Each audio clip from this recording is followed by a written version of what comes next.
교육도 붕괴되고 있습니다.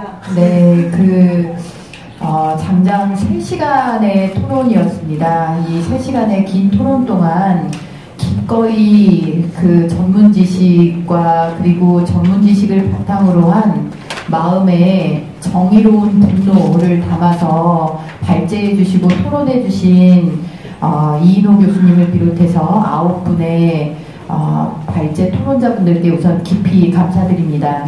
그리고 이 자리에 이 내용들을 상세히 국민 다수에게 전달하기 위해서 와주신 우리 많은 유튜버 분들께도 정말 깊은 감사를 드립니다.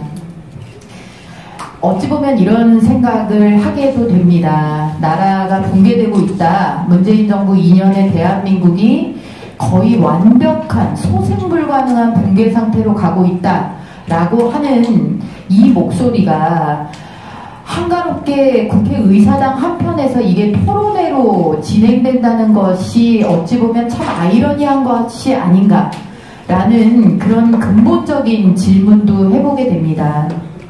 저 역시도 토론회를 준비하면서 그런 생각들을 참 많이 했습니다. 그런데 여러분들 이 자리에 계신 분들은 보셔서 아시겠지만 국회의사당 도처에 붙어있는 세미나 간담회 한번 포스터들을 보셨으면 느끼실 겁니다. 얼마나 나라 잘못되라는 이야기들이 진지하고 거창하게 이루어지는지, 그리고 얼마나 빈발적으로 일어나고 있는지, 그런 사이에서 이 토론회를 준비하고 이것을 공지하는 과정에서 국회의사당 도처에 대한민국이 붕괴되고 있다라는 사인을 알리고, 그것이 엘리베이터에, 국회 안내 음성 시스템에, 포스터 벽에 붙을 수 있다는 사실 자체가 무언가라도 해야 한다는 절박함의 다른 표현이 아니었나 싶은 생각도 듭니다.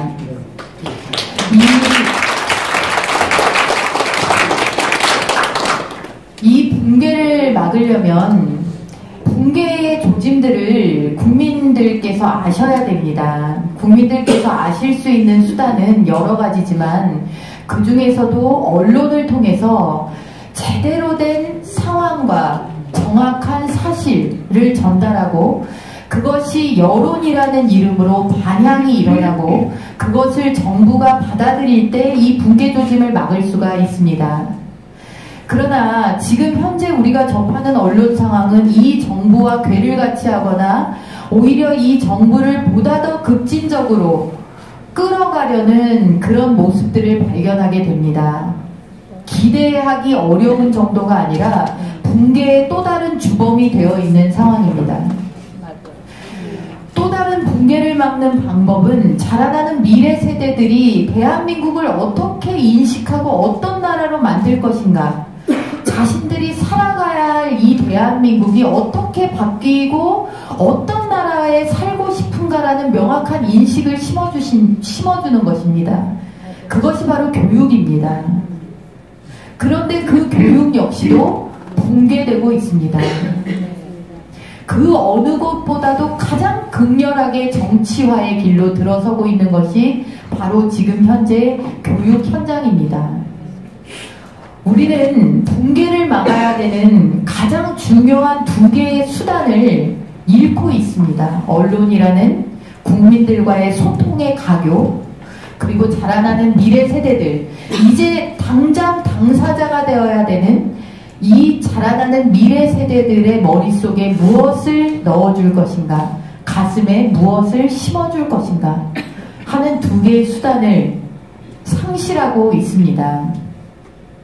그러한 악조건 속에서 지금 우리는 대한민국 붕괴를 막아야 된다는 개개의 절박함으로 이 자리에 모여있는 것입니다. 이것이 우리가 안타깝지만 받아들여야 하는 현실입니다. 문재인 정부가 잘못하고 있는 것이 여러 가지지만 저는 가장 잘못하고 있는 것이 국민의 인식을 마비시키는 것이라고 생각을 합니다.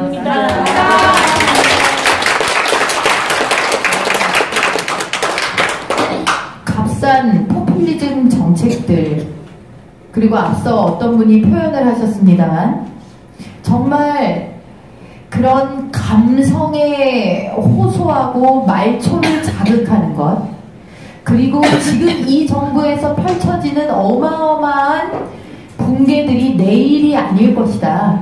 일부 부자의 일일 것이다. 일부 기득권들에게만 해당되는 채찍질일 것이다. 나의 일이 아니다. 우리의 일이 아니다. 라는 인식입니다. 그것이 당신은 약자다. 당신을 책임져 주겠다. 라는 이름으로 당신은 1대 99 사회에서 99인이 안심하시다. 라는 이름으로 펼쳐집니다. 정치화돼서는 안 되는 것부터 정치화가 됩니다. 아까 교육 분야 말씀을 드렸습니다만 박희락 교수님 지적하셨듯이 군대의 정치화, 뉴스 틀면 한심하게 지금 보고 볼 수밖에 없는 사법부의 정치화, 국가의 근간을 이루는 이 제도를 쌓아 올리기 위해서 대한민국 근대국가 70년 동안의 노력들이 물거품이 돼서 사라지고 있습니다. 국민들은 나의 편과 당신들의 편으로 나뉘어져서 반대편에 서면 그 국민들을 위해서 기본권이니 인권이니 변호, 방어할 권리니 이런 것들이 무참하게 훼손당하고 그것을 위해서 목소리를 내줄 사람들의 입지는 점점 위축되고 있습니다.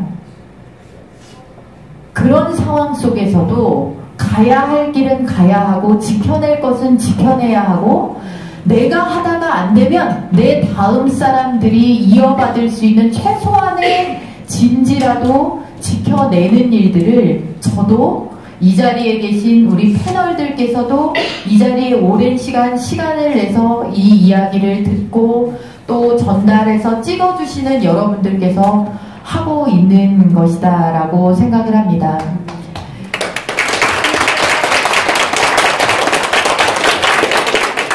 저는 정치권에 들어서면서 두 가지 생각을 했습니다. 제가 받는 세금을 가려받지 않는 이상 국민을 비난해서는 안 된다. 정치인은 국민을 비난해서는 안 된다. 그것은 다시 말해서 그래도 우리는 국민의 각성과 각성된 국민의 힘을 믿을 수밖에 없다라는 것입니다. 그렇기 때문에 이런 자리를 만들고 외치고 하는 것입니다. 민주화 정부가 탄생한 지도 오랜 세월이 지났는데 우리는 아직도 민주지상을 외치면서 그 민주지상 뒤에 숨어있는 어마어마한 함정들에 대해서 이야기하지 않습니다. 그리고 그 함정을 지적하는 사람들을 극단적인 사람이다, 극우다, 경도된 사람들이다, 어느 특정한 이해관계에 매몰되어 있는 사람들이다 라고 하는 외로운 마타도어까지, 매도까지 당해야 되는 그런 실정입니다.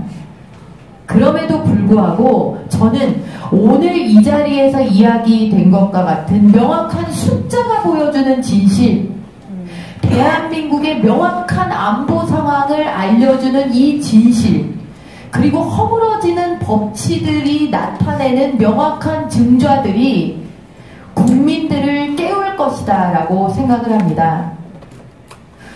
우리가 살아가야 되는 대한민국은 거저된 것이 아니고 누군가가 희생과 헌신 속에서 만들어낸 대한민국입니다. 망해라라고 흔든 사람들의 대한민국이 아니라 망하지 말라고 붙들고 붙들어온 지켜온 사람들의 대한민국입니다.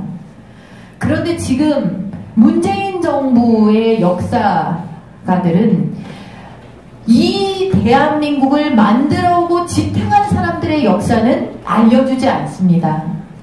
그 역사가 지도자들의 역사만이 아닙니다. 그들이 그토록 외치는 국민들의 힘이 거기에 담겨 있는 것입니다. 저는 이 국민들의 힘이 우리를 무너뜨렸던 것보다 더 빠르고 더 강하게 문재인 정부의 철폐를 내릴 것이다 라고 생각합니다. 그런 대한민국이기 때문에 2차 세계대전 이후 신생 독립국 중 중에 유일하게 성공의 역사를 써왔다고 생각합니다. 오늘 이 토론회가 여러 자리를 통해서, 여러 유튜브를 통해서, 또 언론을 통해서 회자되기를 소망합니다. 한 해가 저물면서 모든 사람들이 아무것도 안 해야 되겠다. 해봤자 소용이 없다. 외쳐봐야 소용이 없다. 그것으로부터의 탈피가 우리에게 가장 급선무입니다. 이 자리를 떠나는 순간부터 우리는 뭐라도 하자, 오늘 하나라도 하자, 내가 할 수 있는 일부터 하자, 그리고 단 한 사람이라도 바꾸자. 이 일을 향해서 걸어가는, 저는 붕괴를 얘기했지만 희망을 쌓는 그런 첫 자리가 되기를 다시 한번 희망합니다. 감사합니다.